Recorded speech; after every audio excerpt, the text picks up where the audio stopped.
Maaf Esti, Islam turun aja. Langsung aja telepon ceritanya. Iya. Gitu aku nggak mau berbasa-basi. Kayaknya kalau banyak baca basa-basi, kalau aku basa-basiku paling gini ya ke Bang Cuma. Bang ganteng kali kau hari ini. Tolonglah promoin YouTubeku nah gitu. Tapi kalau nggak ada mau, aku malas aku basa-basi. Assalamualaikum. Oke, salam Pak. Silakan Bang Juma, udah ada pasien kita Bang. Salam Bang Suma. Iya, salam. Gimana, Bang? Pesan Maaf, berapa mangkok? maaf Bang ya, di sini bukan saya mau berdebat, cuman saya ingin diluruskan. Siapa tahu saya bisa dapat hidayah atau apa.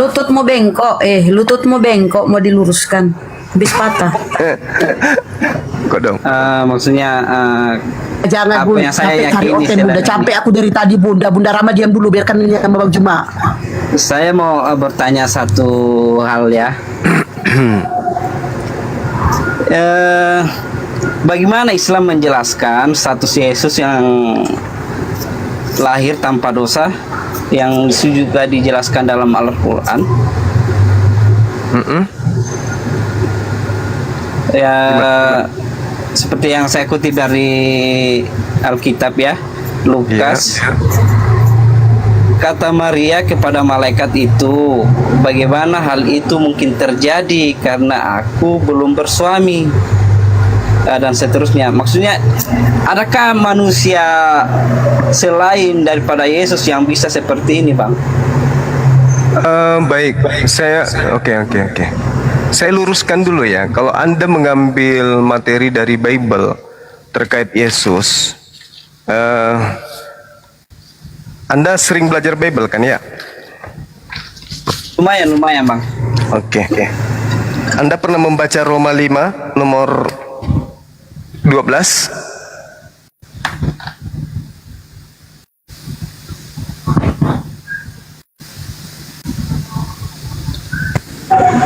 Mungkin bisa dibacakan Bang biar saya ingat karena terlalu banyak ini.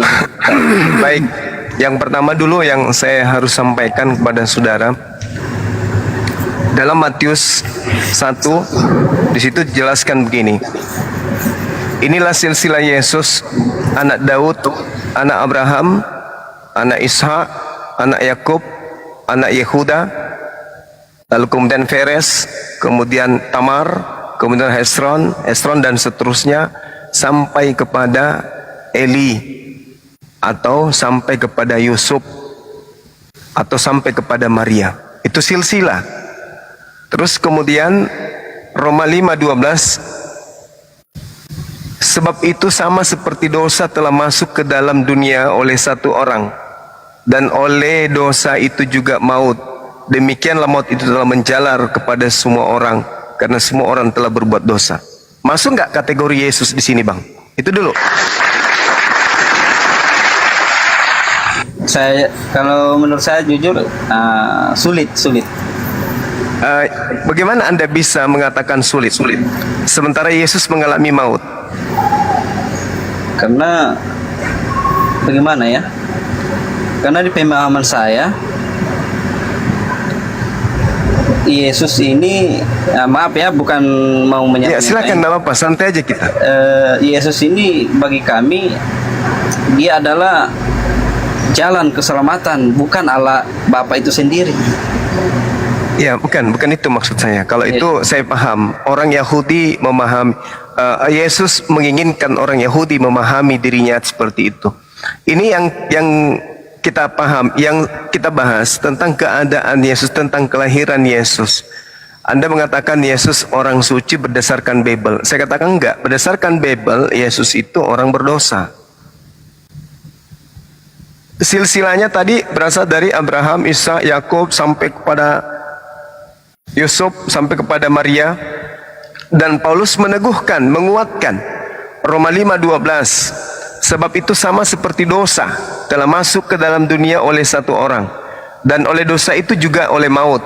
Demikianlah maut telah menjalar kepada semua orang, karena semua orang telah berbuat dosa.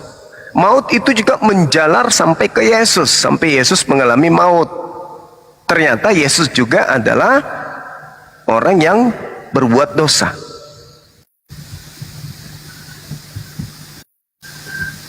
Sampai sini paham ya? Kalau Yesus itu tidak kena imbas maut, dia tidak mengalami kematian.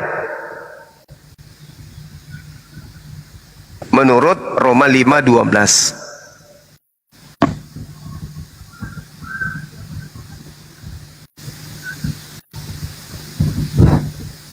Kalau di Al-Quran, jelas beliau adalah manusia suci, sehingga sampai hari ini belum mengalami kematian. Kalau itu dasar pijakannya. Kalau di Islam betul. Qala innama ana rasulu rabbik li'ahaba laki gulaman zakiyan. Itu betul. Yesus atau kami Nabi Isa alaihissalam itu adalah anak laki-laki yang suci. Makanya kalau dasar pijakan doktrin Paulus Roma 5 nomor 12, pantas saja Nabi Isa belum mengalami kematian. Sedangkan, gimana? Tudingan Paulus, orang yang mengalami kematian itu adalah orang yang padanya kena dosa maut, menjalar kematian kepadanya, berarti padanya ada juga perbuatan dosa akibat dosa yang diwariskan oleh Adam. Mana yang betul? Yesus ini juga termasuk orang yang menanggung dosa, lahir dalam keadaan tidak suci, atau Yesus lahir dalam keadaan suci? Berdasarkan Roma 5, Yesus lahir dalam keadaan tidak suci.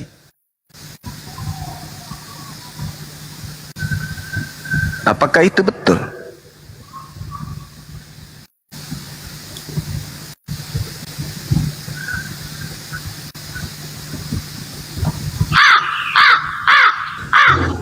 Bisa saya sanggah sedikit, Bang? Ya, silakan. Ini kan di Lukas 1 sudah jelas dikatakan bahwa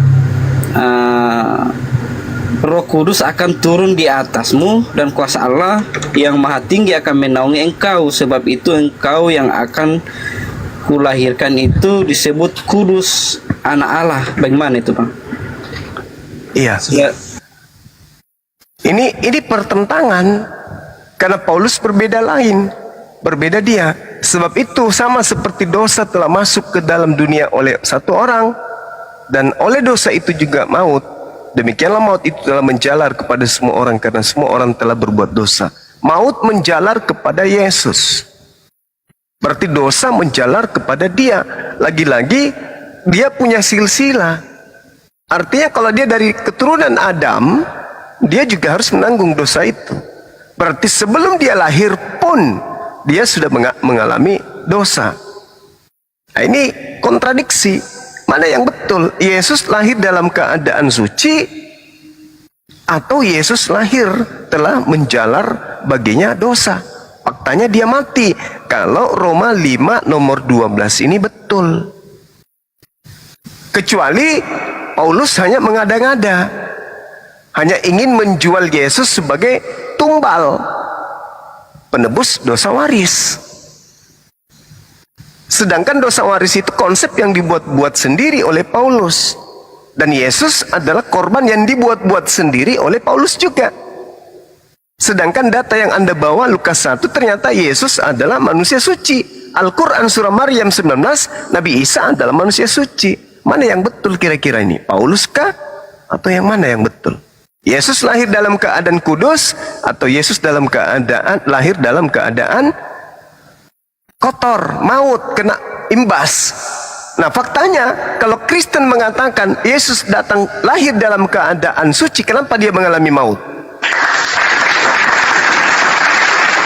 Kenapa dia harus mati terkutuk digantung tiang salib kalau dia orang suci? Kalau dia tidak ikut imbas menjalarnya maut kepada keturunan Adam. Mana yang betul? Kalau Al-Quran tidak ambigu, qala inni a'udzu birabbir rahman minka in kunta taqiyya. Sungguh aku berlindung kepada Allah yang maha pengasih terhadapmu Jika engkau adalah orang yang bertakwa, ibunya aja itu adalah orang yang taat, tidak pernah bertunangan, tidak pernah ingin diceraikan. Jadi dari aspek dia belum dikandung pun, Nabi Isa manusia suci, tidak mengandung dosa waris, tidak mengandung kemudian aspek ibunya bertunangan atau tersentuh oleh wanita, laki-laki siapapun. Nabi Isa di dalam Al-Quran melakukan pembelaan terhadap ibunya yang dituduh oleh orang-orang Yahudi sebagai pesina.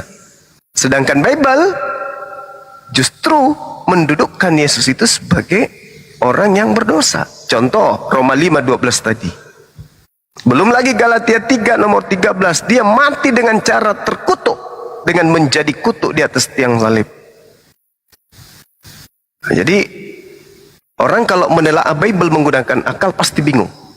Lain cerita kalau hanya doktrin dogma, pasti terima apa adanya. Itulah kami, itulah iman kami. Kalian nggak bisa ganggu gugat. Oke. Tapi ketika kita berbicara mengenai skala otak, akal, maka pasti dalam keadaan bingung. Kalau di Islam nggak ada kebingungan, tak ada ambigu di situ, jelas.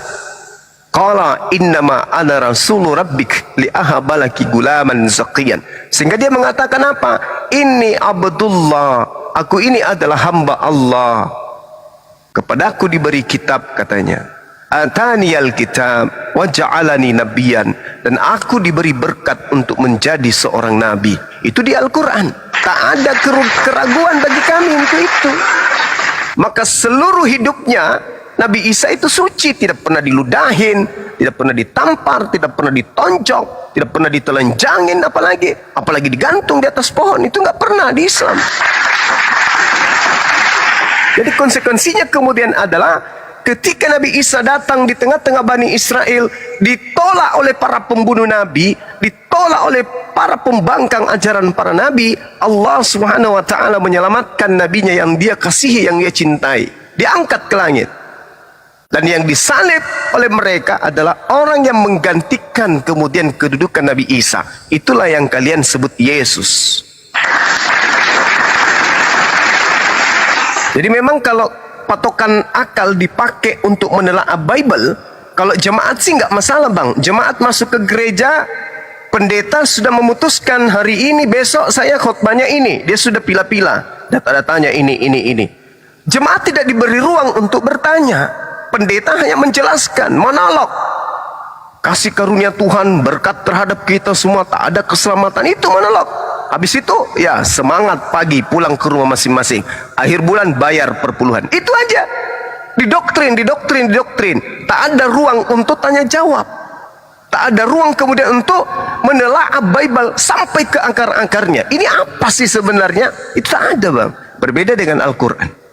Tetapi ketika orang-orang Kristen yang mencari kebenaran, mutlak ingin mencari kebenaran, murni, ikhlas ingin menuju kepada keselamatan, bertanya mereka berhadapan dengan apologet Islam Indonesia yang belajar Bible siang dan malam tanpa ada iming-iming perpuluhan, tanpa ada iming-iming kebencian.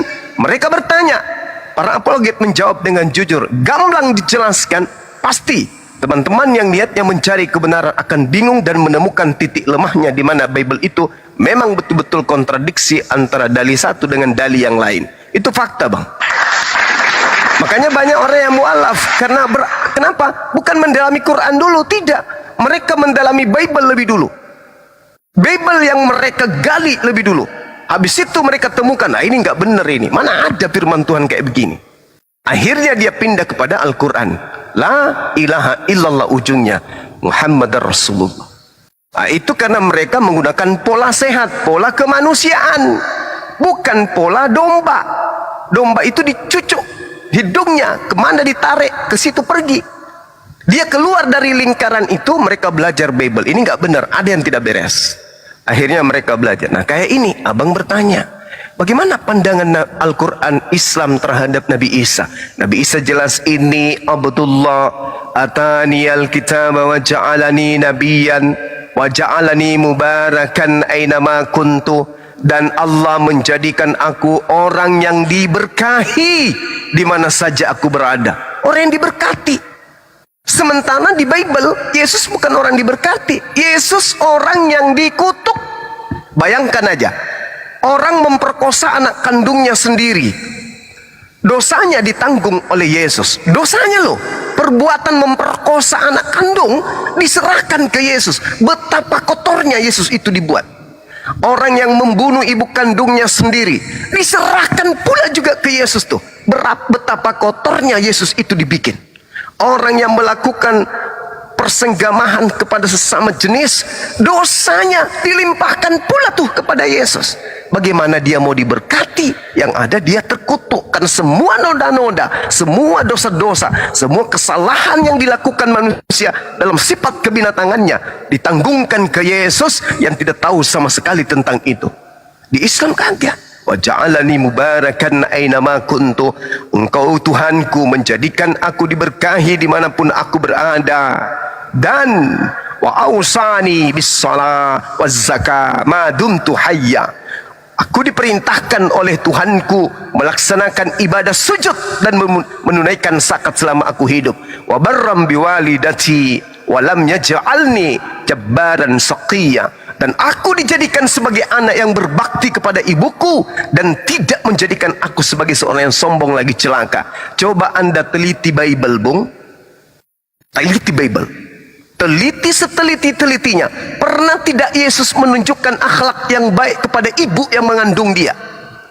Pernah tidak dia menunjukkan etikat, tata krama, sopan santun kepada ibu yang melahirkan dia? Kalau ada, saya berhenti menjadi apologet Islam. Kalau ada, Yesus di Bible tidak pernah memperlihatkan tanda-tanda anak yang berbakti kepada ibunya. Tak ada sama sekali. Bahkan memanggil ibunya saja, untuk memanggil orang yang melahirkan saja, apa panggilannya? Wahai perempuan, wahai perempuan. Tak pernah sekalipun Yesus memanggil ibunya dengan panggilan mama, ibu, mam, mami. Nggak ada. Selamanya dia panggil gune, gune, gune, gune. Perempuan, perempuan. Apakah yang engkau mau padaku, wahai perempuan? Ibunya datang bersungut-sungut, anakku, anakku, anggurnya sudah habis. Ini depan pesta banyak orang. Apa kata dia? Apa yang engkau kehendaki bagiku, wahai perempuan? Saatku belum tiba.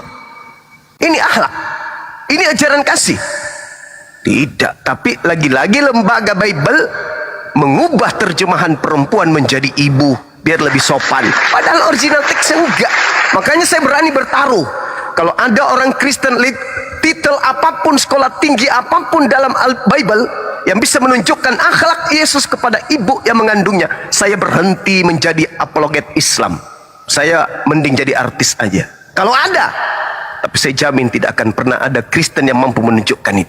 Bandingkan di dalam Al-Quran, wa barram biwalidati wa lam yaj'alni jabbaran shaqiyya. Dan aku berbakti kepada ibuku dan tidak menjadikan aku sebagai seorang yang sombong lagi celaka. Yesus di Bible memanggil muridnya apa? Anjing. Memanggil muridnya iblis. Coba, memporak-porandakan kemudian jualan orang di depan bait suci. Apa itu?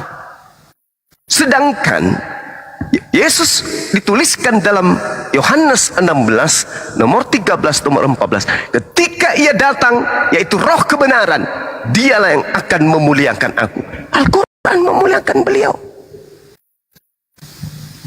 Tetapi kalau di Bible, Yesus, mereka meludahi wajahnya, mereka menampar wajahnya, mereka merebutkan pakaiannya, menelanjanginya, bahkan lari dalam keadaan telanjang.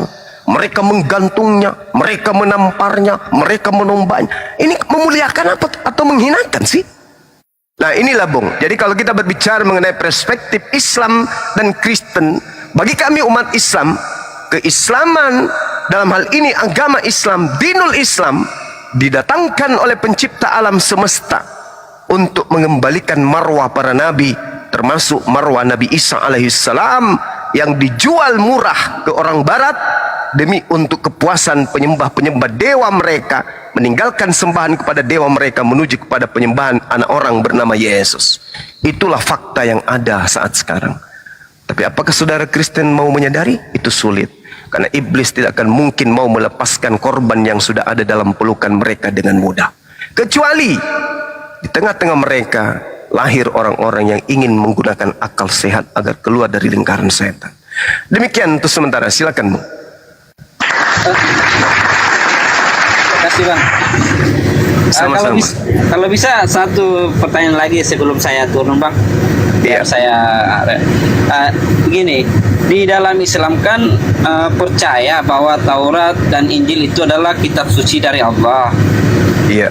Tetapi di sisi lain, secara bersamaan Islam menolak ajaran tersebut dengan menolak adanya penyaliban Yesus. Bagaimana menurut Abang? Ya, baik. Saudara, jangankan umat Islam, Yesus aja menolak penyaliban itu. Yesus menolak penyaliban itu. Apalagi kami umat Islam. Coba Anda baca di dalam Yohanes 8. Yesus mengatakan apa? Jika Abraham adalah bapakmu, mengapa engkau berusaha membunuh aku? Sedangkan aku ini adalah orang yang berusaha dengan gigi memperjuangkan untuk menyampaikan firman-firman Tuhan. Itu disebabkan karena apa? Sebab kalian tidak memperoleh firmanku di dalam dirimu. Coba baca, dalami lagi. Yohanes 8:37 sampai dengan nomor 47.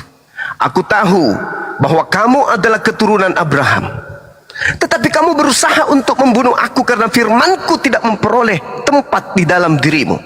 Apa yang kulihat dari Bapa, itu yang kukatakan, dan demikian juga kamu berbuat apa yang kamu dengar dari bapakmu. Bapakmu di sini maksudnya iblismu. Jawab mereka, Bapa kami adalah Abraham. Yesus nyanggah kemudian pernyataan mereka. Apa kata Yesus? Hei kamu, jikalau sekiranya kamu adalah anak-anak Abraham, tentulah kamu mengerjakan pekerjaan-pekerjaan yang dikerjakan oleh Abraham.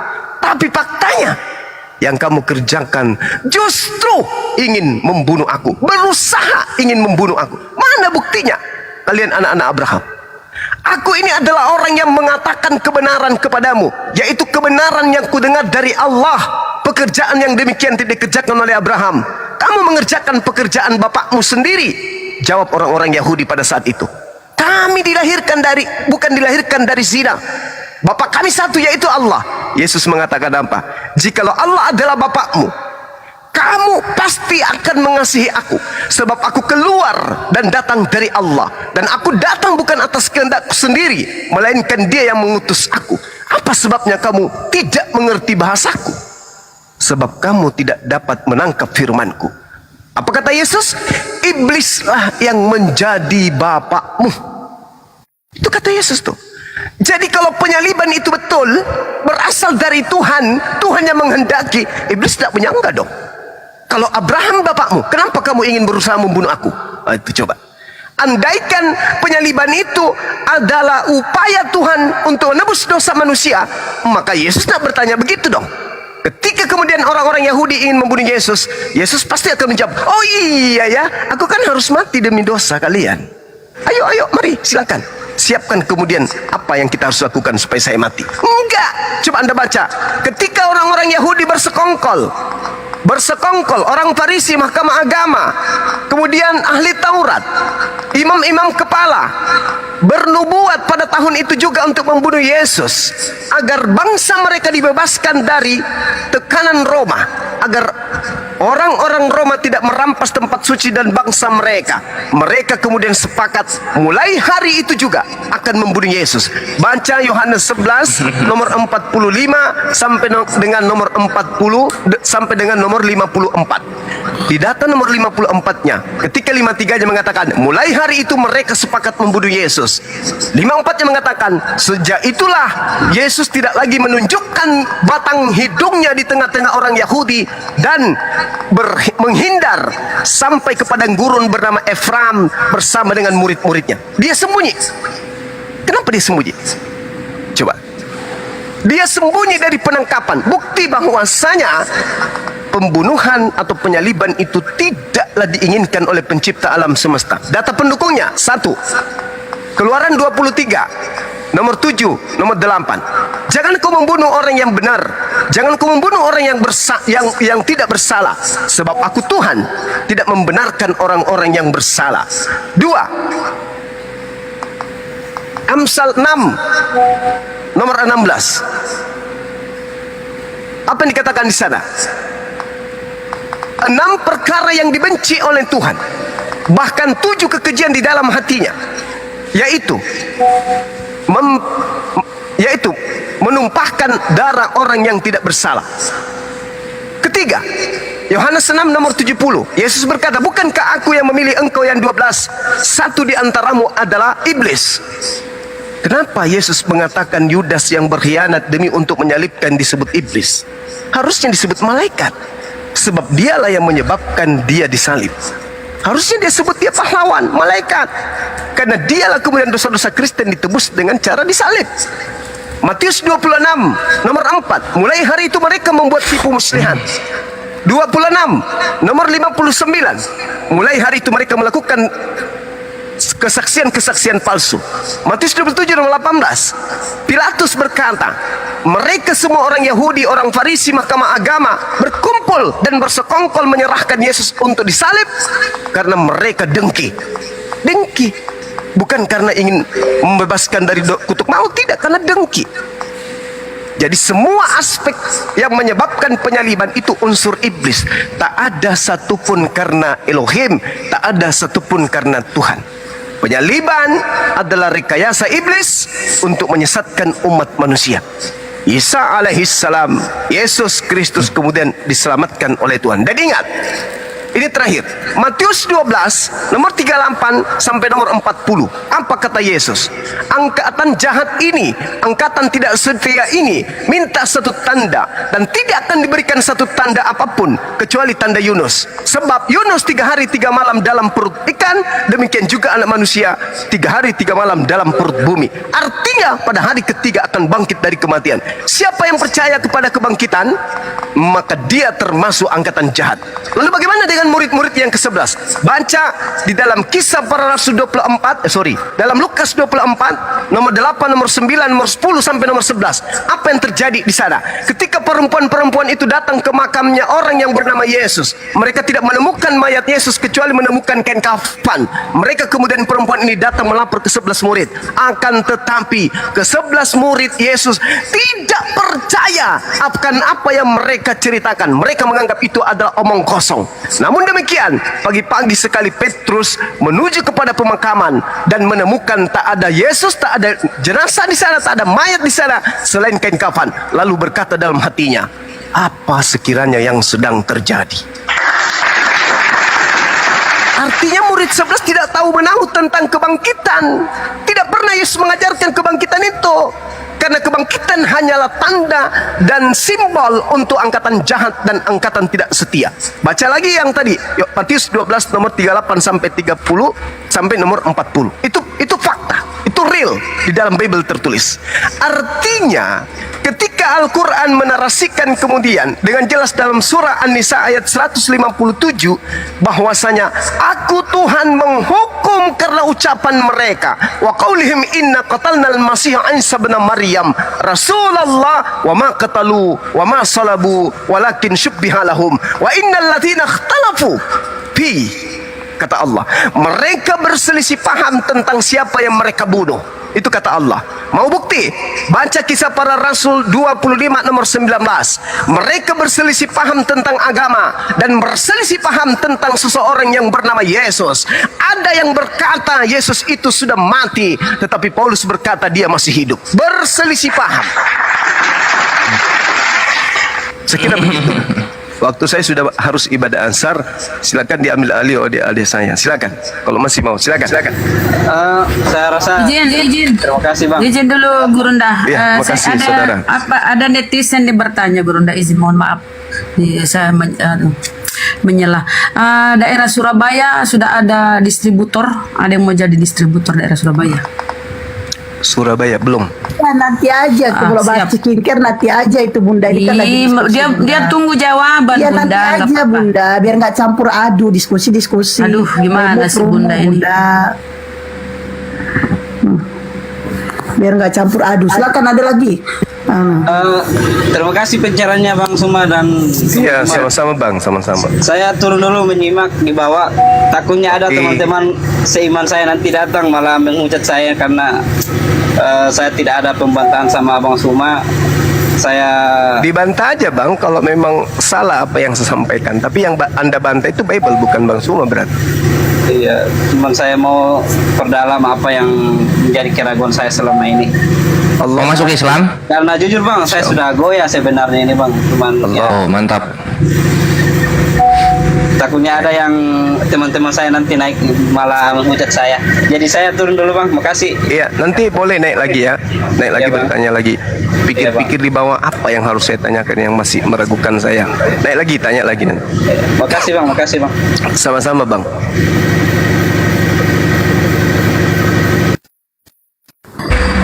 Oke. Namanya itu Nah, Aga ya, namanya. Bukan. Alef, Lamet, Sin, apa tadi itu? Aleser. Yod. bukan. Ali. Akhirnya. Huruf Oh, S Alek. terakhir. Eliezer kayaknya dia. Oh iya benar Ali. Baluap aja namanya Baluap, si Baluap dah. Itu Anda. Ayo, OTST. Kayak Ini apa? hurufnya. Apa? Nah, Dagang. Abang kan